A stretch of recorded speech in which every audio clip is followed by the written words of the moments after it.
एक गांव था। उस गांव में शाम ढलने के बाद कोई भी गांव वाला बाहर नहीं निकलता था, क्योंकि उस गांव में एक भूतिया समोसे वाला था। वो भूत रात को गांव में समोसे लेकर घूमता था। उसके समोसे की खुशबू पूरे गांव में फैल जाती थी। खुशबू से गांव वाले आकर्षित होने लगते थे और अपने घरों से बाहर आ जाते थे। वो भूत उन्हें उठाकर अपने समोसे की दुकान पर ले जाता था और उन्हें मार देता था। इसीलिए गांव वाले अपने अपने घरों की खिड़कियां और दरवाजे रात को अच्छे से बंद रखते थे, ताकि समोसों की खुशबू अंदर न आए। एक दिन राजन शहर से 18 साल बाद अपने गांव लौटा था। अच्छा माँ, तुमसे तो मिल लिया, अब मैं जरा अपने दोस्तों से भी मिलाऊं। अच्छा जाओ, पर शाम ढलने से पहले घर लौट आना बेटा। हाँ माँ, ठीक है, मैं जल्दी आ जाऊंगा। राजन अपने दोस्तों से मिलने चला जाता है और मिलते ही राजू, श्याम, क्या तुम दोनों ने मुझे पहचाना? मैं तुम्हारा बचपन का दोस्त राजन, जो शहर पढ़ने चला गया था। यार तू मेरे दोस्त, इतने सालों बाद आया है तू गांव में। अच्छा दोस्तों, हम कितने सालों बाद मिल रहे हैं, चलो इसी खुशी में कहीं घूम कर आते हैं। नहीं नहीं, हम नहीं जा सकते। क्यों, क्या हुआ? तुम दोनों घूमने के नाम से इतने डर क्यों रहे हो? क्या तुम्हें नहीं पता, इस गांव में शाम ढलने के बाद घर से कोई नहीं निकलता बाहर। पर क्यों, क्या बात है? क्या तुम्हें नहीं पता, रात के समय गांव में समोसे वाला भूत घूमता है। जो भी उसके समोसों की खुशबू सूंघ लेता है, वो भूत उसे उठाकर अपने साथ ले जाता है और उसे मार देता है। शायद तुम्हें भूत के बारे में कुछ नहीं पता, इसीलिए तुम भी खिड़की दरवाजे अच्छे से बंद करके सोना। चलो भाई, अब घर चले, अंधेरा होने ही वाला है। इतना बोलते ही राजू और श्याम वहाँ से चले जाते हैं। ये दोनों भी ना कैसी कैसी बातें करते हैं। कोई भूत वूत नहीं होता, शायद ये दोनों मुझे डराना चाहते हैं। अगर कोई ऐसी बात है तो माँ से जाकर पूछता हूँ। राजन वहाँ से अपने घर जाता है और अपनी माँ को सब बताता है। माँ, आज मैं अपने दोस्तों से मिलने गया था ना, तो वो लोग बड़ी अजीब सी बात कर रहे थे, कोई समोसे वाले भूत की। अगर कोई बात है तो बताओ ना माँ। अब इस बारे में कल बात करेंगे बेटा, अभी रात बहुत हो गई है, अभी तो सो जा। हाँ, फिर राजन अपने कमरे में सोने चला जाता है। राजन अपने दोस्तों की कही बातों पर ज्यादा भरोसा नहीं करता, जो उन्होंने भूतिया समोसे वाले की बात कही थी, और वो खिड़की खुली रखकर ही सो जाता है। और रात में भूतिया समोसे वाला हाथ में समोसे की प्लेट लेकर गांव में घूमता है।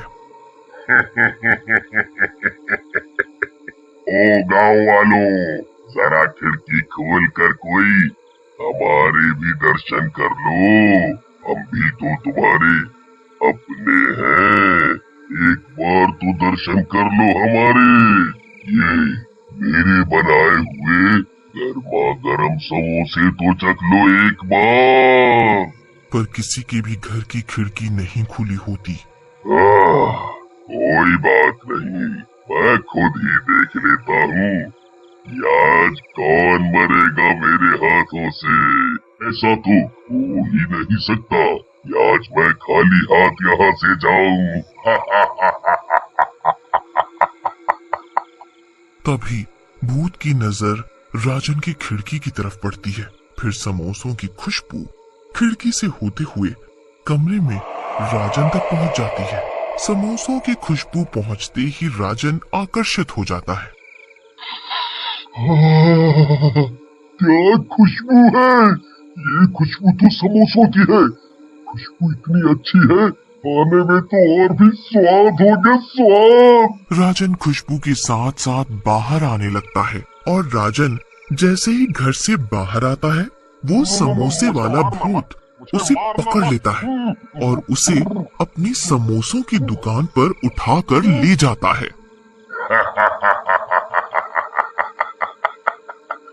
आज का शिकार मिल ही गया। ये सब देखकर राजन डर से थर थर कांपने लगता है और पसीना पसीना हो जाता है। मुझे मुझे मत मारो, मुझे जाने दो। मुझसे बहुत बड़ी गलती हो गई जो मैंने अपने दोस्तों की बात नहीं मानी और खिड़की खोल कर सो गया। मैं तुम्हारा सारा काम कर दूंगा, झाड़ू, पोछा, बर्तन, जो कराना चाहते हो करा लो, पर मुझे जाने दो, मुझे जाने दो।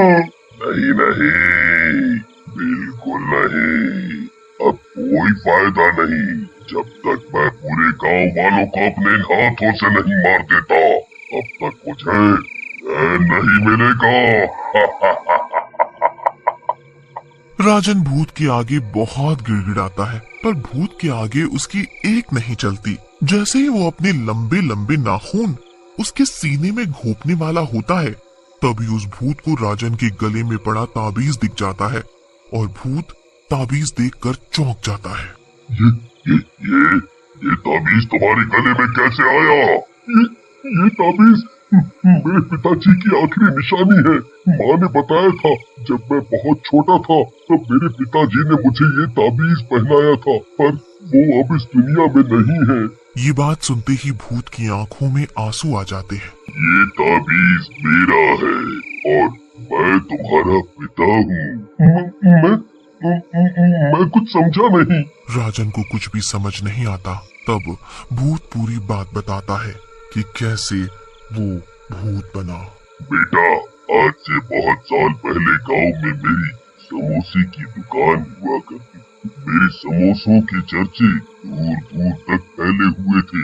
एक दिन सरपंच के बेटे ने भी समोसों की दुकान मेरी दुकान के बिल्कुल सामने खोल ली, पर उसके बनाए समोसे स्वादिष्ट नहीं थे और बासी भी बहुत थे। इस वजह से सभी उसके बनाए समोसे नहीं खरीदते थे। मेरे बनाए समोसे ताजा और स्वादिष्ट होते थे और उसकी खुशबू से ही लोग अपने आप मेरी दुकान पर खींचे चले आते थे और कई समोसे खा जाते थे और तो और अपने घर के लिए भी रखवा कर ले जाते थे। इस वजह से सरपंच का लड़का मुझसे बहुत चिढ़ता था।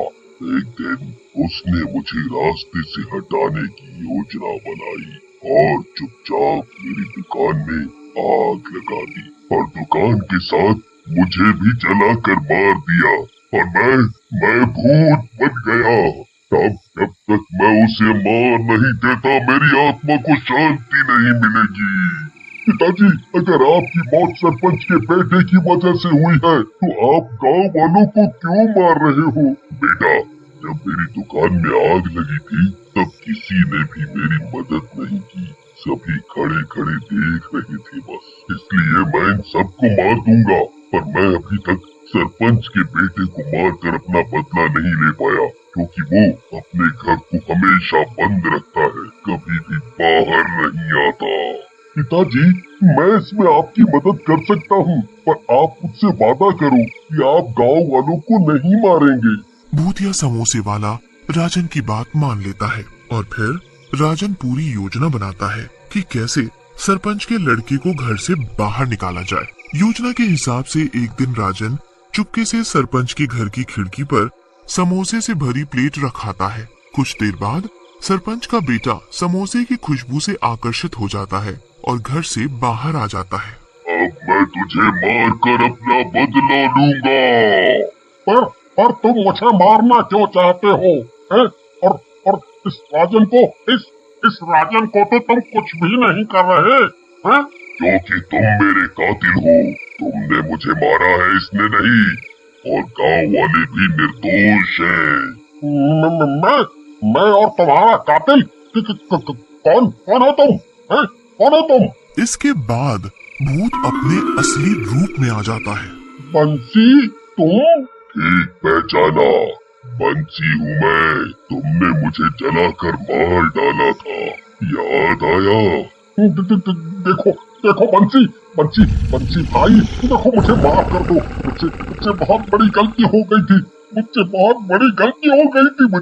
कर दो। बंसी भाई, मुझे माफ कर दो। और उसके बाद से उस भूत ने कभी भी किसी को परेशान नहीं किया।